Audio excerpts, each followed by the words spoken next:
సాక్షిని పంపించిన తర్వాత రిషి తిరిగి తన అపార్ట్మెంట్ లోపలికి వెళ్తాడు. వసు అలా సోఫాలో కూర్చుని ఉంటుంది. రిషి లోపలికి రావడం చూడదు. ఏదో ఆలోచిస్తూ ఉంటుంది. రిషి ఏమో వసునే చూస్తూ నెమ్మదిగా తన వైపు నడుచుకుంటూ వెళ్తాడు. సాక్షి ఏదైతే చెప్పిందో అది నా బ్రెయిన్ని తినేస్తుంది. ఆలోచిస్తూ ఉంటే సాక్షియే రైట్ అనిపిస్తుంది. ఏదేమైనా నేను ఈ అమ్మాయిని బ్లైండ్గా నమ్మలేను. సాధారణ వ్యక్తిలా ఆలోచిస్తే తన అవసరం మనకుంది అనిపిస్తుంది. కానీ నిజానికి తిను మనతో ఆడుకుంటుందేమో అని నాకు అనిపిస్తుంది. తినని నా కంపెనీలోకి సెలెక్ట్ చేసుకునేది నిజమే, కానీ నేను ఏ విషయాన్ని అయితే కోరుకున్నానో ఏది కూడా ఆ విధంగా జరగలేదు. అవసరమయ్యాక తన జాబ్లోంచి తీసేస్తే తను ఏడ్చింది. ఇక్కడే ఉంటానని వేడుకుంది. ఇప్పుడు చూస్తే తను నా ఎంప్లాయ్ కాదు, నా వైఫ్. చట్ట ప్రకారం మ్యారేజ్ చేసుకున్న భార్య. ఇదంతా కొన్ని రోజుల్లోనే జరిగిపోయింది. ఈ అమ్మాయి నా లైఫ్లోకి వచ్చినప్పటి నుంచి ప్రతిరోజు ఒక అడ్వెంచర్, ప్రతిరోజు ఒకదాని తర్వాత ఒకటి ఆశ్చర్యాలతో నిండి ఉంది. దానికి మెయిన్ రీజన్ వసు. కాబట్టి సాక్షి చెప్పింది నిజమే. ఈ వస్తర సాధారణమైన అమ్మాయి కాదు అనుకుంటూ వసు వైపు అలా చూస్తూ ఉండిపోతాడు. వసు ఏమో గోళ్ళు కొరుక్కుంటూ కూర్చుంటుంది. వసు రిషిని చూసి వెంటనే లేచి, ఓ వచ్చేసారా, ఏమైంది, మీ ఇద్దరి మధ్య ఎలాంటి మిస్అండర్స్టాండింగ్స్ లేవు కదా అని అడుగుతుంది. రిషికి ఏం చెప్పాలో అర్థం కాదు. ఫుల్ కన్ఫ్యూజన్లో ఉండిపోతాడు. తను నిజంగానే కన్సర్న్ చూపిస్తుందా లేకపోతే నటిస్తుందా నాకేం అర్థం కావట్లేదు అనుకుంటూ వెళ్ళి సోఫాలో కూర్చుని, ఏం సీరియస్ కాదు, తను సడన్గా నిన్ను నా అపార్ట్మెంట్లో చూసేసరికి అలా రియాక్ట్ అయింది అంటూ వసు కళ్ళలోకి చూస్తూ సమాధానం చెప్తాడు రిషి. అయితే నాకు ఇప్పుడు కొంచెం రిలీఫ్గా ఉంది అని వసు అంటుంది. వసు, నేను నిన్నొకటి అడగొచ్చా? ఏంటి సార్? నువ్వు నా లా ఫామ్లోనే ఎందుకు వర్క్ చేయాలనుకుంటున్నావు? ఈ సిటీలో, ఈ కంట్రీలో నా ఫామ్ ఒకటే లేదు కదా, ఇంకా చాలా ఫామ్స్ ఉన్నాయి కదా. ఇలా నా కంపెనీలో అప్రెంటిస్గా జాయిన్ అయ్యి సంబంధం లేని పనులన్నీ చేసే బదులు వేరే కంపెనీలో డైరెక్ట్గా జూనియర్ లాయర్గానే అప్లై చేసుకుంటే మంచి జాబ్ వస్తుంది కదా అని రిషి అడుగుతాడు. వసు కొద్దిసేపు మౌనంగా ఉండిపోతుంది. రిషి కళ్ళలోకి చూడలేకపోతుంది. పక్కకు తిప్పేసుకుని సమాధానం చెప్తుంది. కానీ రిషి ప్రతిదీ అబ్జర్వ్ చేస్తాడు. తను అబద్ధం చెప్తుందని నాకు స్పష్టంగా తెలిసిపోతుంది. నేను ఒక క్రిమినల్ లాయర్ని. ఎదుటి వ్యక్తి అబద్ధం చెప్తున్నాడా నిజం చెప్తున్నాడా అనేది నాకు బాగా తెలుసు. వాళ్ళ బాడీ లాంగ్వేజ్ నుంచి వాళ్ళు అబద్ధం చెప్తున్నారా లేదా నిజం చెప్తున్నారా అనేది నేను చెప్పగలను. సార్, మీది చాలా ఫేమస్ ఫామ్. ఇక్కడ జాబ్ సంపాదించడం అంటే చాలా కష్టం. మీ కంపెనీలో ఇంటర్న్షిప్కి జాయిన్ అవ్వాలంటే ఫైనల్ సెమిస్టర్ అవ్వకుండానే ఇక్కడ ఇంటర్న్షిప్కి జాయిన్ చేసుకుంటారని నాకు తెలుసు. నాకున్న ఎడ్యుకేషన్ క్వాలిఫికేషన్తో మీ కంపెనీలో సెలెక్ట్ అవ్వడం నా అదృష్టం. అది అప్రెంటిస్గా జాయిన్ అవ్వడమైనా సరే నేను ఎట్టి పరిస్థితుల్లోనూ వదులుకోకూడదని నేను అనుకున్నాను. ఇప్పుడు మీరు నన్ను మధ్యలోనే నా జాబ్లోంచి తీసేస్తే అలాంటప్పుడు వేరే కంపెనీస్ నన్ను అంత ఈజీగా సెలెక్ట్ చేసుకోవు. నేను ఫుల్ కంప్లీషన్ సర్టిఫికేట్తో బయటకు వస్తే వేరే కంపెనీలో ఈజీగా జాబ్ సెలెక్ట్ అవుతాను. నేను మీకు ఒక విషయంలో హెల్ప్ చేస్తున్నాను, దానికి బదులుగా మీరు నాకు జూనియర్ పోస్ట్ ఇస్తానన్నారు. నాకు అంతకంటే ఇంకేం కావాలి? ఒక ఆశావాదిగా నాకు నిజంగానే ఇది చాలా విలువైంది అని వసు చెప్తుంది. లయర్, పెద్ద అబద్ధం. నేను ఫస్ట్ నుంచి అబద్ధాలు చెప్తూనే వచ్చింది. నాకు ఇప్పుడు దీనిపైన ఇంకా డౌట్ఫుల్గా ఉంది. అసలు ఎవరి అమ్మాయి నా చుట్టూ, నా కంపెనీ చుట్టూ ఎందుకు తిరుగుతుంది? దీని మోటివ్ ఏంటి? నీకు నీ పర్సనల్ లైఫ్ కంటే నీ జాబే ఎక్కువ ఇంపార్టెంటా అని అడుగుతాడు. మేబీ నేను చెప్పినా మీకు అర్థం కాదు సార్ అని చెప్పేసి వసు తన రూమ్లోకి వెళ్ళిపోతుంది సైలెంట్గా. ఇప్పుడు ఏం చేయాలి? ఈ అమ్మాయిని చాలా జాగ్రత్తగా అబ్జర్వ్ చేయాలి. ఒక కన్ను వేసి ఉంచాలి. 2 వీక్స్ తర్వాత ఏదో విధంగా తనని చెన్నై పంపించేయాలి. టైం వేస్ట్ చేయకుండా తినను నా దగ్గర నుంచి సంబంధం లేనంత దూరంగా పంపించేయాలి. తినొక క్యాన్సర్ కణం లాంటిది. దానిని మొదట్లోనే నాశనం చేయకపోతే టైం గడిచే కొద్దీ పెరిగి అది మనల్ని చాలా బాధపెడుతుంది. ఇలాంటి ఒక చీటర్ అమ్మాయి కారణంగా నేను చనిపోవాలనుకోవడం లేదు, కానీ ప్రస్తుతానికి దీనిని భరించడం తప్ప వేరే దారి లేదు అని రిషి అనుకుంటాడు. తర్వాత నెక్స్ట్ మార్నింగ్ లేచి బయటకు వచ్చేసరికి డైనింగ్ టేబుల్ దగ్గర కాఫీ, బ్రేక్ఫాస్ట్ అన్నీ తన కోసం రెడీగా ఉంటాయి. ఇంట్రెస్టింగ్.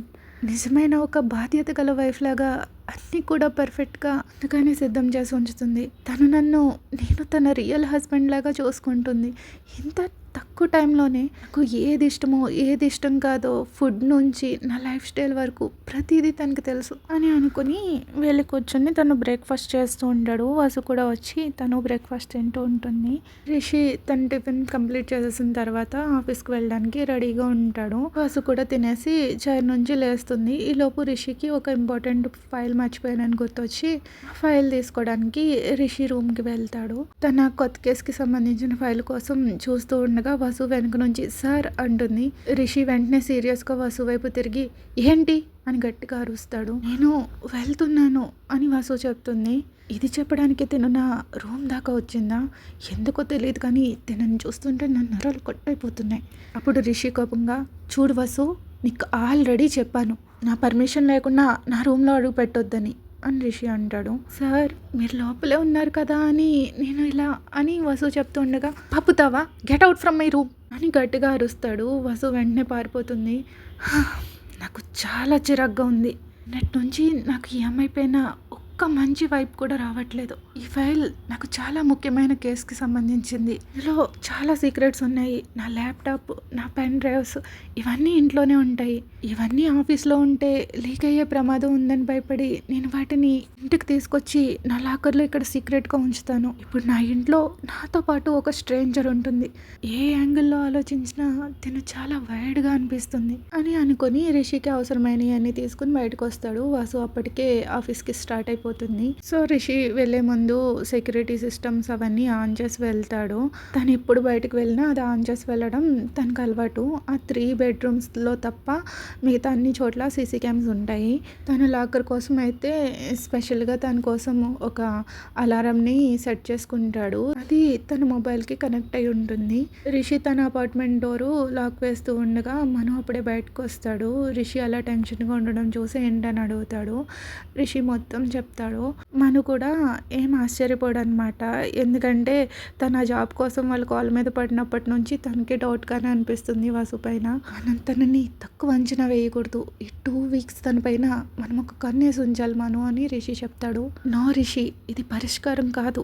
2 వీక్స్ తర్వాత ఏంటి? మనకి ఆల్రెడీ తన గురించి తెలుసు. తను ఒక జలగ లాంటిది. ఇప్పటి వరకు తను మనతో చాలా అటాచ్డ్గా ఉంది. కానీ 2 వీక్స్ తర్వాత ఎవరికి తెలుసు తను మనల్ని బ్లాక్మెయిల్ చేస్తుందేమో, ఏమైనా డిమాండ్ చేస్తుందేమో. తనని ఇలాగే వదిలేస్తే తను జలగల మన రక్తాన్ని కూడా పీల్చేస్తుంది అని మను అంటాడు. రిషి కొద్దిసేపు సైలెంట్గా ఉంటాడు, ఏదో ఆలోచిస్తున్నట్టు.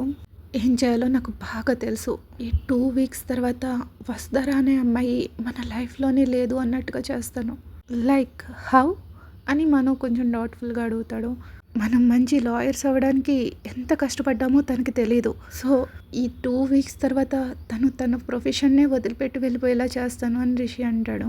నాకేం అర్థం కాలేదు రిషి, కొంచెం అర్థమయ్యేలా చెప్పు. శత్రువుల్ని అణిచిపెట్టాలంటే వాళ్ళని మన దగ్గర ఉంచుకోవాలని నువ్వు వినలేదా? అందుకే నేను వసుని నా జూనియర్గా జాయిన్ చేసుకుంటాను. ఈ సడన్గా బాంబు పేలుస్తాడు. అది విని మను ఆశ్చర్యంగా what are you serious Rishi అని కళ్ళు పెద్దవి చేసుకుని అడుగుతాడు. నాట్ రియలీ, జస్ట్ తన ముందు కొంచెం ఈ 2 వీక్స్ కొంచెం నటిస్తా.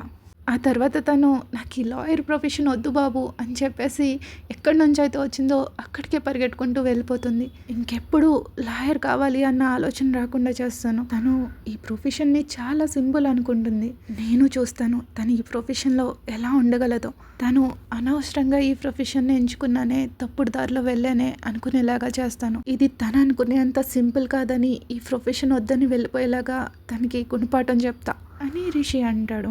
Yes, I agree with you Rishi, but నువ్వు నాకు తెలుసు కాబట్టి నీకు ఇది చెప్తున్నా. నువ్వు చాలా మొండోడివి. ఏదైనా అనుకుంటే అది కంప్లీట్ చేసేదాకా వదిలిపెట్టవు. ఏదైనా నువ్వు అనుకున్నట్టుగా జరగకపోతే నిన్ను కంట్రోల్ చేయడం ఎవ్వరి వల్ల కాదు. చాలా డేంజరస్గా మారిపోతావు. ఇప్పటి వరకు వసు వల్ల మనకి ఎలాంటి హాని జరగలేదు. మనకి తన పైన జస్ట్ డౌట్ మాత్రమే వచ్చింది. కేవలం ఆ ఒక్క సందేహం కారణంగానే తనని మన ఆఫీస్ నుంచి బయటకు పంపించేయాలని చూస్తున్నాం. నువ్వు తనని ఈ ప్రొఫెషన్ నుంచి కంప్లీట్గా వెళ్ళగొట్టాలని చూస్తున్నప్పుడు తను ఒక అమ్మాయి అన్న విషయం మర్చిపోకుండా బిహేవ్ చేయి అని మాధవ్ చెప్పేసి వెళ్ళిపోతాడు. రిషి కొద్దిసేపు ఆలోచించి తను కూడా ఆఫీస్‌కి వెళ్ళిపోతాడు. ఆఫ్టర్‌నూన్ వరకు ఆలోచించుకొని ఇంకా ఫైనల్‌గా డెసిషన్ తీసుకుంటాడు వసుని తన జూనియర్‌గా జాయిన్ చేసుకుందామని. సో, ఆ విషయం మనుతో చెప్పాల్సిన అవసరం కూడా లేదు. ఎందుకంటే అది వాళ్ళ ఆఫీస్. వాళ్ళకి ఇష్టం వచ్చినట్టు చేయొచ్చు వాళ్ళు ముగ్గురు. సో, వసుని డైరెక్ట్‌గా తన క్యాబిన్‌కి పిలిచి తనని జూనియర్‌గా జాయిన్ చేసుకుంటానని తనే చెప్దాం అనుకుంటాడు. వసుని పిలుస్తాడు. వసు వచ్చి రిషి ముందు నిల్చుంటుంది. రిషి ఏమనకుండా డైరెక్ట్ పాయింట్‌కి వచ్చేస్తాడు. నిన్ను చెన్నైకి పంపే ముందు నీకు కొంచెం ట్రైనింగ్ ఇద్దాం అనుకుంటున్నాను అంటాడు. వసు కన్‌ఫ్యూజింగ్‌గా సార్ ఏమంటున్నారు? నాకు అర్థం కాలేదు. 2 వీక్స్. ఈ 2 వీక్స్ నేను నా డమ్మీ జూనియర్‌గా అపాయింట్ చేస్తాను. నిన్ను నా జూనియర్‌గా యాక్సెప్ట్ చేస్తున్నాను.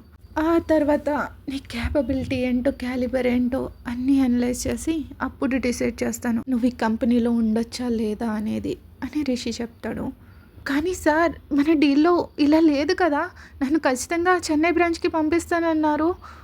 వాట్? ఏదేమైనా సరే నీకు జాబ్ ఇస్తానని చెప్పానా? నేను ట్రై చేస్తానని చెప్పాను. అదే ఇప్పుడు చేస్తున్నాను. నువ్వు ప్రెజెంట్ ఉన్న ఈ కండిషన్‌లో నా ఆఫీస్‌కి భారం మాత్రమే. ఈ పరిస్థితుల్లో నిన్ను ఇక్కడుంచినా చెన్నై బ్రాంచ్‌కి పంపించినా నువ్వెప్పుడూ భారమే అవుతావు. అందుకే నీకు ఈ గోల్డెన్ ఛాన్స్ ఇస్తున్నాను. ఈ 2 వీక్స్ నిన్ను నా జూనియర్‌గా జాయిన్ చేసుకుంటున్నాను. నేనే దగ్గరుండి నీకు ట్రైనింగ్ ఇస్తాను. ఇంతకన్నా గోల్డెన్ ఛాన్స్ ఎవరికొస్తుంది చెప్పు? నువ్వు దీన్ని అదృష్టంగా భావించాలి. ఓకే? లేదంటే చెప్పు, గుడ్ బై చెప్పేసి ఆ ఆఫీస్ నుంచి వెళ్ళిపోవచ్చు. నేనైతే డిసైడ్ అయిపోయాను. నీకు తెలుసు కదా నా డెసిషన్ అస్సలు మారదని అని రిషి అంటాడు. వసు కొన్ని నిమిషాలు ఆలోచించుకుని ఓకే అంటుంది. కానీ ఒక కండిషన్ అని రిషి అంటాడు. కండిషనా? మళ్ళీ ఏం కండిషన్ సార్ అంటూ వసు ఆందోళనగా రిషిని అడుగుతుంది. అయితే వెళ్ళిపోవచ్చు అని రిషి అంటాడు. లేదు చెప్పండి సార్. నేను ఎక్స్పెక్ట్ చేసినట్టు నీ నుంచి రిజల్ట్ రాకపోతే నేను నిన్ను అస్సలు కన్సిడర్ చేయను. నువ్వు ఈ ఆఫీస్ నుంచి కంప్లీట్‌గా ఇన్వాల్వ్డ్ అయిపోతావు. ఆ తర్వాత నువ్వు ఎలాంటి కంప్లైంట్ చేయడానికి వీల్లేదు అని సార్ అని వసు చెప్తుండగా లెట్ మీ కంప్లీట్ వసు. యాక్చువల్‌గా నేను నిన్ను ఇక్కడ అప్రెంటిస్‌గా అపాయింట్ చేసినప్పుడే మేము ఏ క్షణంలో నుంచైనా నిన్ను జాబ్‌లోంచి తీసేసే అధికారం మాకుందని బాండ్‌లో ఉంది. నీకు ఎందుకు తీసేశారు అని అడగడానికి రైట్ కూడా లేదు. నువ్వు ఆల్రెడీ దాని మీద సైన్ చేసావు. సో, ఇప్పటికీ కూడా నేను ఆ బాండ్‌నే కన్సిడర్ చేస్తున్నాను.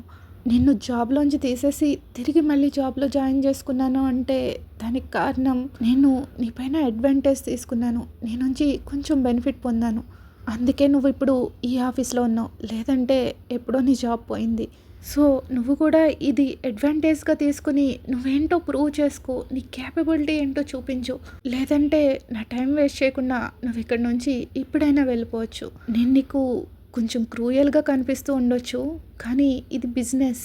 ఇక్కడ ఎలాంటి ఫీలింగ్స్ ఉండవు. సో, వెళ్ళిపోవాలనుకుంటే నువ్విప్పుడే వెళ్ళిపోవచ్చు అని రిషి చెప్తాడు. వసు నిరాశతో తల అడ్డంగా ఊపుతుంది. అలాగా వాళ్ళు ఇంకో అగ్రీమెంట్ మీద సైన్ చేస్తారు. అది అలా ఉండగా ఆ తర్వాత రిషి క్యాబిన్‌లోకి ఒక ఫుల్ బ్రైట్ స్మైల్‌తో ఒక అన్‌ఎక్స్‌పెక్టెడ్ గెస్ట్ వస్తుంది. సో, ఈ న్యూ క్యారెక్టర్ గురించి నెక్స్ట్ ఎపిసోడ్‌లో చెప్పుకుందాం. సో, మీకు ఈ ఎపిసోడ్ ఎలా అనిపించింది? మొత్తం మీద సాక్షి అనుకున్నట్టుగానే రిషి బ్రెయిన్‌లో నాటేసింది. పాపం వసు. ఓకే. సరే, మీకు ఈ ఎపిసోడ్ నచ్చితే లైక్ చేయడం మర్చిపోకండి. Thank you for listening. Please like, share, subscribe. Bye bye.